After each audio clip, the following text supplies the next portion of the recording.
Good evening. Change is our chance to experience the new, to identify additional options and generate different opportunities. Welcome to BMC News Live in English, brought to you by Al Hilal Hospital and Medical Centers. I am Vinod Narayanan, joining you with the daily news updates. Today's headlines. His Majesty the King held talks with His Majesty the Sultan of Oman. Bahrain's diplomatic missions received ballot boxes ahead of parliamentary elections. Saudi reported new Omicron XBB subvariant first in country. Private hospitals in Dubai to issue birth and death certificates. Rishi Sunak to become the next UK Prime Minister as rivals quit race. News in detail. His Majesty the King held talks with His Majesty the Sultan of Oman. His Majesty King Hamad bin Isa Al Khalifa held at Sakir Palace today a meeting with His Majesty Sultan Haitham bin Tariq of Oman in the presence of His Royal Highness Prince Salman bin Hamad Al Khalifa, Crown Prince and Prime Minister, and members of the two delegations. They reviewed solid historical relations and ways of bolstering them, as well as regional and international issues of common interest. His Majesty the King held official talks with His Majesty the Sultan of Oman in the presence of His Royal Highness the Crown Prince and Prime Minister. At the outset of the session, which was attended by members of the two delegations, His Majesty King Hamad welcomed His Majesty Sultan Haitham bin Tariq of Oman, hailing the visit which embodies the deep-rooted and distinguished Bahraini-Omani relations. His Majesty the Sultan expressed thanks and appreciation to His Majesty King Hamad bin Isa Al Khalifa for the gracious welcome and hospitality. The two leaders reviewed deep-rooted fraternal relations and ways of bolstering bilateral cooperation, stressing continuous keenness on further consolidating bilateral ties to achieve mutual interests and aspirations. His Majesty the King commended the efforts of His Majesty Sultan Haitham bin Tariq in promoting relations between the two brotherly countries, lauding comprehensive development in Oman and its pioneering role in boosting the GCC and Pan-Arab work. His Majesty Sultan Haitham bin Tariq expressed happiness over visiting the kingdom and meeting His Majesty the King, wishing Bahrain further progress and prosperity. Both leaders witnessed signing of agreements and memoranda of understanding between both countries. His Royal Highness the Crown Prince and Prime Minister chaired the weekly cabinet meeting. His Royal Highness Prince Salman bin Hamad Al Khalifa, the Crown Prince and Prime Minister, today chaired the weekly cabinet meeting at Gudaibiya Palace. The cabinet highlighted the ever-growing relations between the Kingdom of Bahrain and the Sultanate of Oman, which built on the unwavering support of both His Majesty King Hamad bin Isa Al Khalifa and the Sultan of the Sultanate of Oman, His Majesty Sultan Haitham bin Tariq Al Said. In this regard, the cabinet welcomed the official visit of His Majesty the Sultan of Oman at the invitation of His Majesty the King to the Kingdom of Bahrain, noting the importance of the visit on furthering bilateral cooperation and coordination across various fields. The cabinet also commended the depth of relations between the Kingdom of Bahrain and the United Arab Emirates. In this regard, the cabinet reviewed the outcomes of the 10th session of the Joint Higher Committee between the two countries, which was recently held in Bahrain to develop bilateral cooperation and joint coordination across various fields. His Royal Highness the Crown Prince and Prime Minister directed the implementation of projects that will improve traffic flow in Bahrain. In this regard, the Ministry of Works was appointed to carry out the necessary measures. Furthermore, the cabinet approved a memorandum submitted by the Minister of Works regarding a number of road development projects. On the occasion of United Nations Day, the cabinet congratulated the United Nations and affirmed the importance of their principles and values. The cabinet discussed and approved several memorandums during the meeting. Bahrain's diplomatic missions receive ballot boxes ahead of parliamentary elections. As part of facilitating the parliamentary elections for Bahraini citizens abroad, ballot boxes were sent to 37 diplomatic missions in the Kingdom of Bahrain abroad for the voting process, which is scheduled to take place on Tuesday, 8th November 2022. The Ministry of Foreign Affairs stressed full readiness to facilitate the electoral process abroad in cooperation with the relevant government bodies and underscored its continuous keenness to ensure the success of the electoral process abroad. The ministry would like to further draw the attention of Bahrain's abroad that they can visit the diplomatic mission to vote from 8 a.m. to 8 p.m. according to their local time. Bahrain participated in Counter-Daesh Coalition Working Group on Foreign Terrorist Fighters meeting. The Chief of European Affairs at the Ministry of Foreign Affairs, Ahmed Ibrahim Al-Qarainis, participated in the Counter-Daesh Coalition Working Group on Foreign Terrorist Fighters meeting, which was held in Budapest, Hungary. He stressed the Kingdom of Bahrain's position as an active partner in the global coalition since its establishment in 2014. The coalition's Foreign Terrorist Fighter Working Group is co-led by the Netherlands, Turkey and Kuwait, and it works with coalition partners to implement the obligations and recommendations set out in UN Security Council Resolution 2178. Finance and National Economy Ministry unveiled growth indicators. The Ministry of Finance and National Economy announced a summary of the performance of a number of economic indicators during the third quarter of 2022. Most economic indicators achieved remarkable growth on an annual basis during the third quarter of 2022, which reflects the efforts made by the government in a team spirit aimed at achieving sustainable economic development, whose positive benefits the nation. In the trade sector, the number of new commercial registers for companies grew by 39.5%, while the overall number of visitors to shopping malls soared by 18%. The sales at points of sales in e-commerce witnessed an increase of 15.1%, while international exports of national origin recorded a growth of 5.6%. Bahrain Institute of Banking and Finance took part in GTEX 2022 panel on FinTech in Bahrain. The Bahrain Institute of Banking and Finance and region's premier training and development provider has recently participated in a panel discussion titled FinTech in Bahrain, which was held as part of GTEX Dubai 2022, the largest technology exhibition in the world. The Bahrain Institute of Banking and Finance was represented by its Chief Operating Officer, Mr. Ahmed Naimi, who was joined by senior officials from both the public and private sectors in Bahrain. The panel highlighted the kingdom's achievements in finance technology and the ongoing efforts to promote it as a regional fintech hub. The panel also highlighted the BIBF's efforts to develop qualified local cadres in the fintech field through academic and training programs in partnership with international academic and professional institutions. It also reviewed how all these efforts have contributed to enhance the overall fintech industry in the kingdom.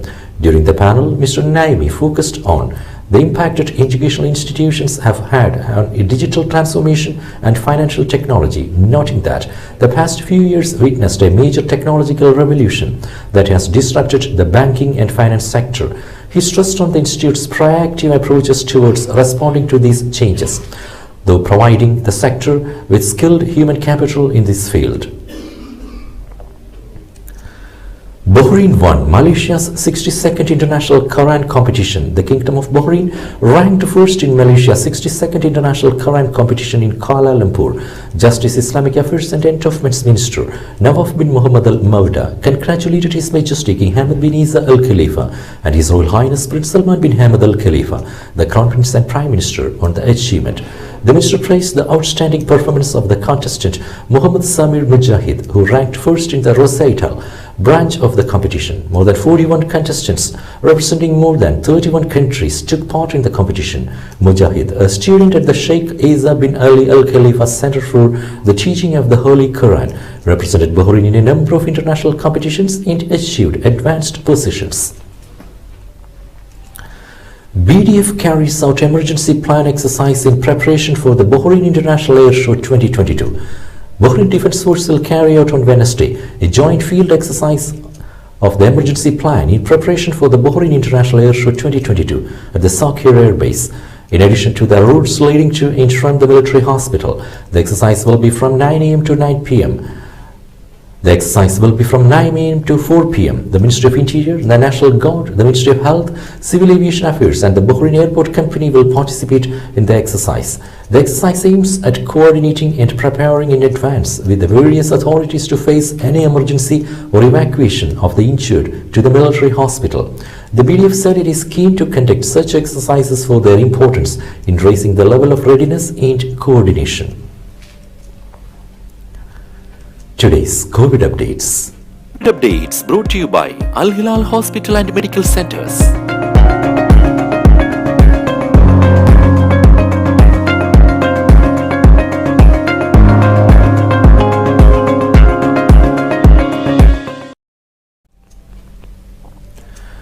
NAS Corporation and NAS the Group organized a breast cancer awareness event with the support of Al Hilal Healthcare Group for their employees at the Al Hilal Salmabad Auditorium on the 20th of October 2022. Report. Now we will be back after a very short break.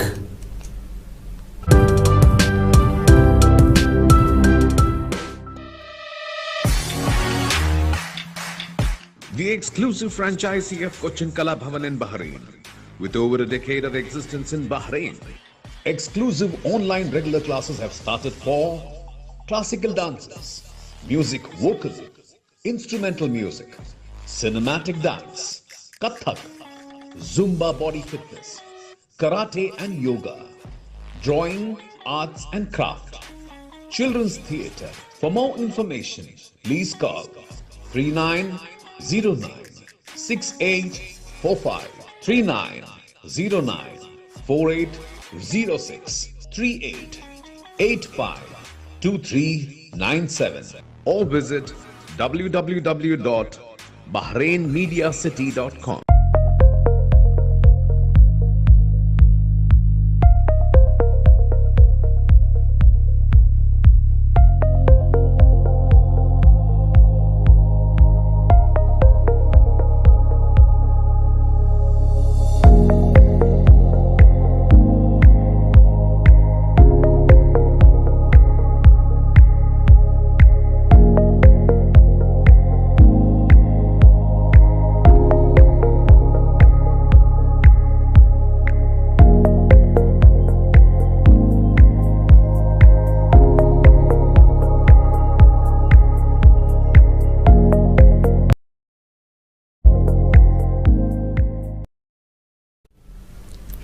Welcome back. Saudi reported new Omicron XBB subvariant first in country. Saudi Arabia's public health authority said that it had detected the XBB subvariant of Omicron in a limited number of positive samples. Waqia's announcement came while confirming its continued monitoring of virus mutants that cause COVID-19, as it noted that the subvariant of Omicron BA.5 and BA.2 predominate in more than 75% of the positive samples. Monitoring operations for respiratory diseases are carried out continuously in the authority. Waqia confirmed, noting that monitoring operations include identifying influenza strains in confirmed cases of infection. Waqia indicated that the influenza B virus represents the currently common type in Saudi Arabia, following by influenza A virus subtypes H1N1 and H3N2. The authority confirmed that cases of respiratory diseases and seasonal influenza, in addition to COVID-19, get active due to the entry of the winter season, explaining that the severity of symptoms for people varies from person to another based on their immunity. Private hospitals in Dubai to issue birth and death certificates. Birth and death certificates can now be issued at private hospitals in Dubai, authorities have announced. Previously, only a public hospital in Dubai could issue these documents.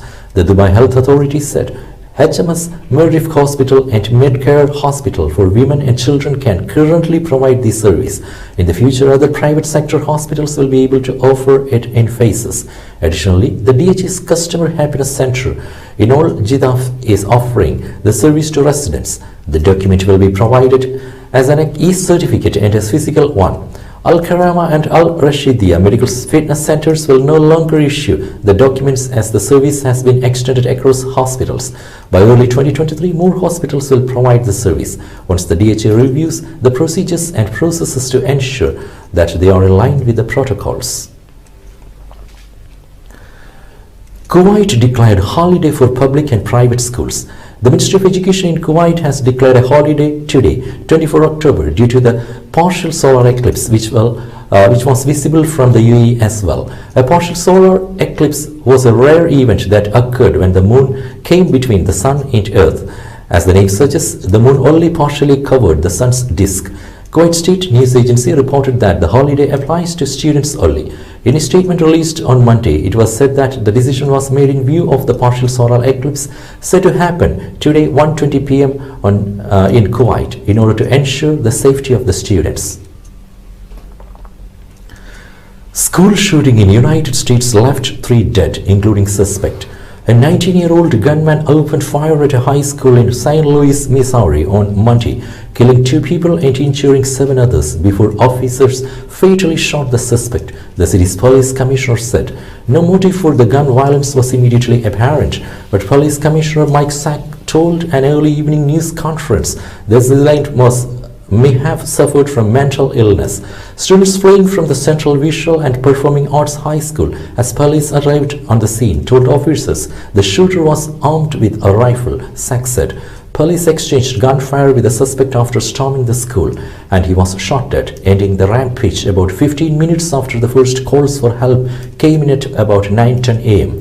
The commissioner said, Reuters reported. The suspect was identified as Orlando Harris, 19, who graduated from high school last year and has had no previous criminal history, Sack told reporters. A 61-year-old teacher and a 16-year-old girl were killed, Sack said. 4 other teenagers suffered gunshot wounds and 3 more youths sustained other injuries in the pandemonium. Cyclone Sitrang lashed Bangladesh, killing 9 and flooding low-lying areas. Cyclone Sitrang roared into the Bangladesh coast on Tuesday, killing at least 9 people, destroying houses, uprooting trees and disrupting road, power and communication links, officials said. Massive evacuations before Cyclone Sitrang made landfall on the west coast helped save lives, but the full extent of the casualties and damage would only be known after communications were fully restored, they said, Reuters reported. Rishi Sunak to become the next UK Prime Minister as rivals quit race. Rishi Sunak will become Britain's next Prime Minister after he won the race to lead the Conservative Party, leaving him with the task of steering a deeply divided country through an economic downturn set to leave millions of people poorer. Sunak, one of the wealthiest politicians in Westminster, said to be the country's first leader of colour, will be asked to form a government by King Charles, replacing Liz Truss, the outgoing leader who only lasted 44 days in the job before she resigned, Reuters reported. He defeated centrist politician Penny Mordaunt, who failed to get enough big backing from lawmakers to enter the ballot, while his rival, the former Prime Minister Boris Johnson, withdrew from the contest, saying he could no longer unite the party. Sunak, the 42-year-old former finance minister, becomes Britain's 3rd Prime Minister in less than 2 months, tasked with restoring stability to a country reeling from years of political and economic turmoil. He will also inherit a political party that has fractured along ideological lines, a challenge that damaged the fortunes of several former Conservative leaders. The former Goldman Sachs analyst will be the United Kingdom's first Prime Minister of Indian origin. Indians embrace next UK Prime Minister Sunak as their own. The next Prime Minister of the United Kingdom, Rishi Sunak, has embraced his Indian and Hindu heritage, and on Monday, people across the former British colony proudly celebrated his victory. Social media and TV channels in India were awash with congratulations for the 42-year-old Sunak, who is said to become the first person of colour to lead Britain. The former Treasury Chief was chosen by a governing Conservative Party desperate for a safe pair of hands to guide the country through economic and political turbulence. For many Indians who are celebrating Diwali, it was an instance to say he is one of our own. It is a moment of pride for India that the country which ruled us for many years has now a Prime Minister of Indian heritage, said Manoj Garg, a New Delhi businessman. Sunak's grandparents hailed from Punjab state before the subcontinent was divided into 2 countries, India and Pakistan. After British rule ended in 1947, they moved to East Africa in the late 1930s before finally settling in the UK in the 1960s. Sunak was born in 1980 in Southampton on England's south coast. His ancestral link is not his early association with India. He is married to Akshata Murthy, whose father is Indian billionaire N.R. Narayana Murthy, founder of tech giant Infosys. With that, we come to the end of today's news. Stay tuned for daily news updates in BMC News Live English at 7:30 p.m. every day. I am Vinod Narayanan signing off from BMC News Live. Good night.